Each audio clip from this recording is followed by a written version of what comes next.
Hi, this is the Daily Overpass. My name is Eric and I make apps. Now today I want to talk about whether I get jobs from this YouTube channel.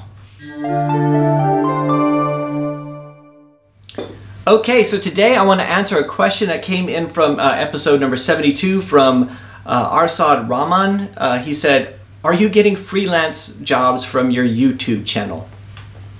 Kind of, right? So first of all, I don't like to call them freelance jobs, right? We do project-based work. So, you know, I have a team. I don't consider myself to be a freelancer, and I don't think I've ever considered myself to be a freelancer. I mean, it's kind of, maybe I'm kind of a snob in this way, but I don't like the term freelancer, right? I consider myself to be a professional software developer. So people can hire me to do work for them, you know, or hire the company to do work for them, but I don't consider that to be freelance because freelance sounds, it just doesn't, you know, it's just one of these things. It's just one of those little words that I just don't like. So, you know, but to answer your question, yes, we do get work from the videos. So you know, some clients will find us through the videos and they'll get in contact. You know, we take some of them on, some of them we don't. Sometimes, you know, it's just not, you know, not the right kind of fit for us and that kind of stuff. But we also get a lot of stuff from, you know, from the content marketing on the different social networks and also through the SEO efforts. So the way I could usually tell is that if somebody contacts me from like 100-mile radius, I know that it's through SEO. If they contact me from another country, then I know it's from the videos. And the videos they're growing, and we're getting more notoriety from them. We're getting noticed more from them, and all this kind of stuff. So you know, it does help in terms of bringing in client projects.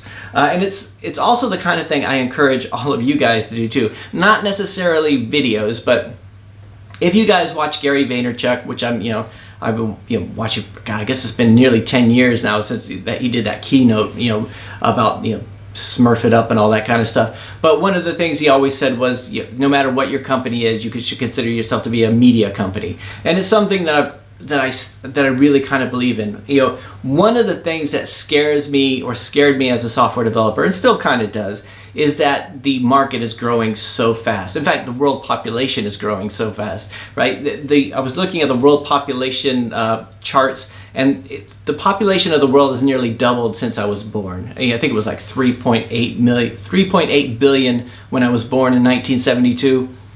You know, it's 7.5 billion, right? So it's, you know, we have more and more people in the world. We have fewer and fewer jobs because of automation and things like that. So, you know, we still work by the same old rules, whereas, you know, you have to go out and find a job, you have to be, you know, employable, or if you have a company, you have to be marketable, and you have to find people who will pay you and all this kind of stuff. And getting noticed is probably one of the hardest things to do, or just, you know, getting yourself out there. And it's just, I mean, it's the same with the apps, it's the same with everything, because we have so much of everything. There's, you know, we have so much abundance of everything, right? So, you know, one of the things we were constantly doing is putting out content. I was talking to a developer a while back, and I mentioned that we had 2 writers. At the time, we had 2 writers on the team. So, you know, 2 different blogs going.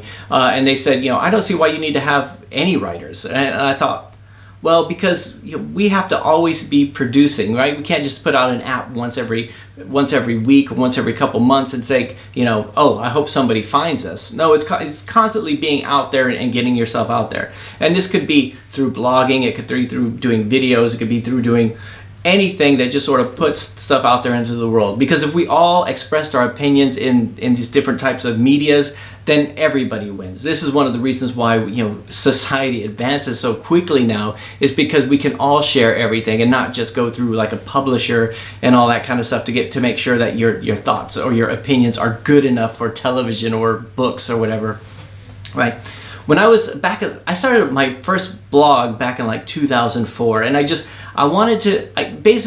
started a blog not because I had anything to say, but just because I just wanted to do it. The same with starting the videos, actually. I just wanted to see what it was like, you know. And so I started doing like a personal blog, and, you know, I'd try to write, you know, once a week, and then it became once a month, and then it was like, you know, and then sometimes it'd be like 3 days in a week and all this stuff. But I was trying to keep it up. But I never told anybody about it because I didn't want to embarrass myself. And I can remember mentioning it to somebody. I was at the pub with somebody, and I mentioned that, you know, I wrote an article on my blog about this, and he just went crazy. He was like, "Oh, Eric, why do you need a blog?" Right? And I felt embarrassed and like, you know, like, because everyone thinks of a blog as being you take pictures of your cat and all that kind of stuff. And it was like, I really recoiled from that. And then I didn't tell anybody about it, but I would still do it. I would still write on it, because if you don't do something, you don't get better at it. We're all bad when we start out in the beginning, right? And what he was doing was, I don't know why he had such a problem with me doing something that was different. It was that story of, you always hear the story about the crabs, that, the crabs in a bucket, that as soon as one of them starts to climb out, the rest of them pull them back down. It's kind of like that. And it's difficult to do something that's creative and different, because there's everybody around you going to tell you everything that's wrong with it, or you're just going to feel really self-conscious about it. But we live in a world where, it's really hard to get noticed. If you have a company, if you have your app, you have a product, whatever it is, you have to put yourself out there and get it noticed. You have to stand on your desk and shout, over here, even though that's the last thing in the world that you want to do.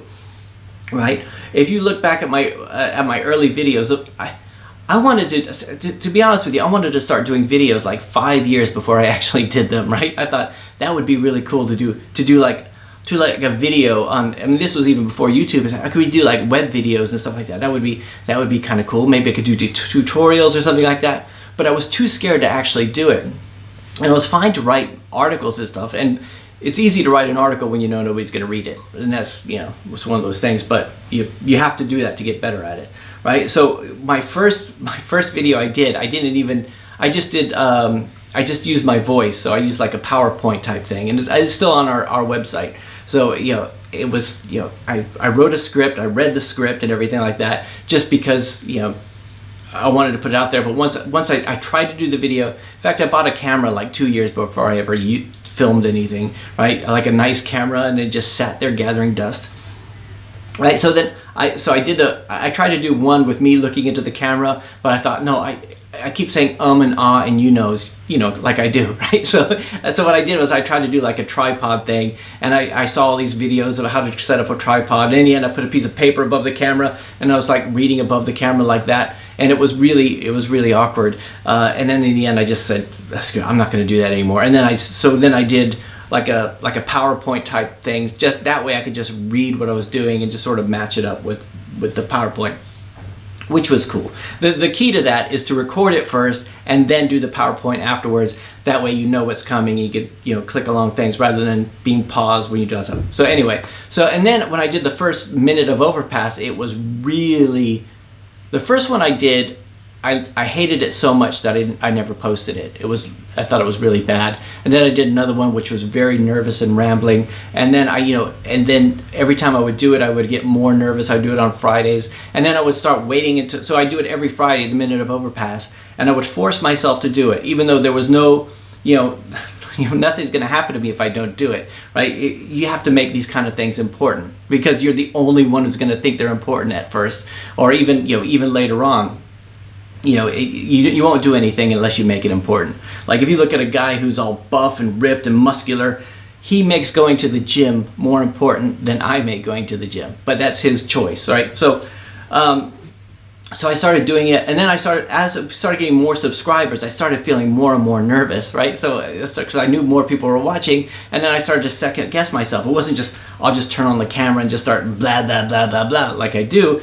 And then I started getting more nervous, and then towards the end of last year, I started getting stage fright. I would put it off until Friday, like the last possible minute on Friday. Sometimes I do it on Saturday. Sometimes I would just skip it because I thought, I'm just stumbling all over the place.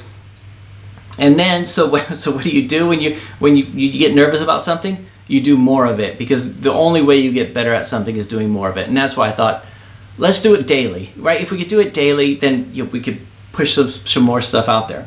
Anyway, I don't mean to keep going on about that. I do think that everybody out there, if you're a software developer, whatever field you're in, you need to be putting out some sort of content. And I can remember when I started to write on my blog, like a developer friend of mine said, but I don't have anything to say, right? And I thought, that's BS. We all have things to say, right? We might not be confident in our writing ability or our speaking ability or our sitting in front of a camera ability, but that's because we haven't done it yet, right? You have to get through those early stages of suckiness, right? And even now, like I said, 5 years from now, I'll look back at these videos and think, oh God, I keep saying and ahs and you knows, and I'm just rambling on. Right, but yeah, you just kind of have to get through that. And we all have opinions about something as software developers. At least I hope so. I mean, I don't trust anybody who can't complain about anything. You know, oh, can't complain. I don't trust that guy, right? We all have something. Like I think that SharePoint, the Microsoft SharePoint platform, was created by the devil, right? I think that, you know, I prefer in-app purchases more than I prefer app sales more than in-app purchases. I think ASO keyword research is useful, but it can be overdone. I have opinions about a lot of things, and the more you express your opinions, the more you start to realize, you know, how opinionated you are about things. So if you haven't started a blog or a video channel or anything like that, I mean, give it a try. Right? Don't worry. It's going to be bad at first. You know, I mean, especially to you, it's going to be bad. It's not going to seem as bad to everybody else as it does to you, but that's because you're going to be your biggest critic. Anyway, the short answer to that question, Arsad, is yes, it does help, but a lot of things help, and it's not just. And the goal of the channel is not to bring in clients, but you know, being noticed is definitely important. It's really great, all the information that we get to share, and everybody who shares information in the comments. You could put that into a blog comment or a blog article too, and start building your presence there, so that when you do go into a job, if you go into a job, you don't have a CV that just starts like everybody else's does, like, you know, professional software developer seeking a position that can assist a company and blah blah blah blah blah. No, you say, here's my blog, here are some articles I've written on this topic. I've established myself as a leader in this industry, and you know, if you want to know anything about me, it's all here for you to read. Anyway, that's just my opinion. You might disagree, but you know, that's so. Anyway, sorry for so long again today. I'll talk to you guys tomorrow.